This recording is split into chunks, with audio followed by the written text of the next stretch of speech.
આજના દિવસે જે ગરડેશ્વરની અંદર જે બે આદિવાસી યુવક જે મૃતક છે એને શ્રદ્ધાંજલિનો કાર્યક્રમ છે, એને લઈને એમના માતા પિતાના વિડીયો સવારમાં વાયરલ થયા. ત્યાર પછીની શું ઘટનાક્રમ છે એને જણાવો.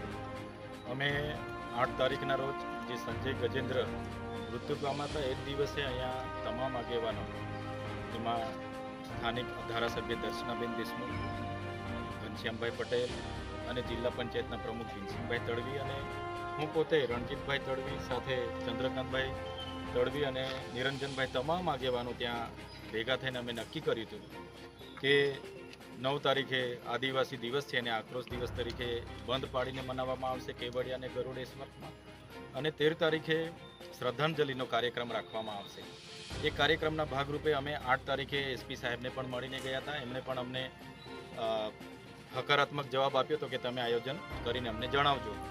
તો આ 13 તારીખના કાર્યક્રમને લઈને અમે એસપી સાહેબના વાત મૂકી હતી અને એમની સહમતિથી જ અમે બધા જ લોકોએ એક આદિવાસી તરીકે કોઈપણ જાતના પક્ષ, પાર્ટી, ધર્મ, સંપ્રદાય કે સંગઠનનો ઉપર વટીને અમે આ કાર્યક્રમ કરવા જઈ રહ્યા છીએ.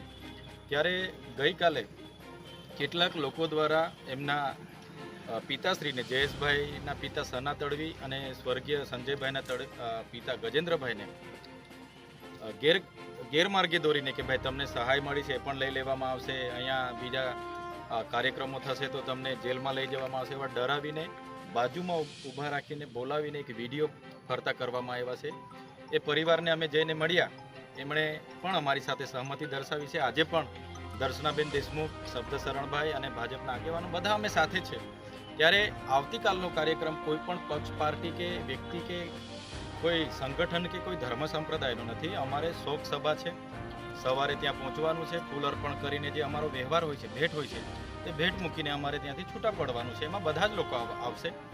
એમાં આ વિસ્તારના સાંસદ જસુભાઈ રાઠવા આવવાના છે, મનસુખભાઈ વસાવા પણ આવવાના છે, છોટુભાઈ વસાવા, દિલીપભાઈ વસાવા પણ આવવાના છે, આનંદભાઈ પટેલ પણ આવવાના છે, સુખરામભાઈ રાઠવા પણ આવવાના છે, દર્શનાબેન દેશમુખ પણ, અમે પોતે બધા જવાના છે. એટલે એમાં કોઈ પણ આવો કોઈ ઉદ્દેશ કે એજન્ડા નથી.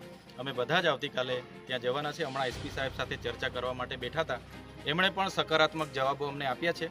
અભિપ્રાય મોકલવાનો બાકી છે, સાંજ સુધીમાં અમે અભિપ્રાય આપી દઈશું એવી એસપી સાહેબે અમને સૂચના આપી છે. સર, આવતીકાલના કાર્યક્રમને લઈને લોકોની અંદર ઉત્તેજના છે કે આમાં કંઈક થાય, અજુગતું થાય એવું હોય, તેના વિશે શું કહેવાનું?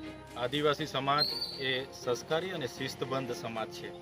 અમારો માત્ર હેતુ એટલો છે, અમે લોકોને એક મેસેજ આપવા માગીએ છીએ કે જ્યારે પણ આદિવાસી સમાજ સાથે અન્યાય થશે તો અમે એક છે, અમે એક સંપ થઈને અમે ભેગા થઈશું. એટલે કાલે મૌન પાડવાનું છે, કોઈ ભાષણબાજી, કોઈ સૂત્રો ઉચ્ચાર કે કોઈ ધીંગ ધરાડા નથી. કાલે મૌન પાડીને ફૂલ અર્પણ કરીને પોતાની જે યોગદાન છે, ભેટ છે, વ્યવહાર છે, એ મૂકીને બધાએ ત્યાંથી છૂટા પડવાનું છે. એટલે એમાં કોઈને વિરોધ ન હોવો જોઈએ અને બીજો કોઈ હેતુ પણ નથી. આ જ કાર્યક્રમને લઈને આજે મળવા માટે આવ્યા હતા અને એસપી સાહેબે પણ સાંજ સુધીમાં અભિપ્રાય આપવાની વાત કરી છે. એટલે આવતીકાલનો કાર્યક્રમ અમારા રાબેતા મુજબ ચાલુ રહેશે. ઓકે.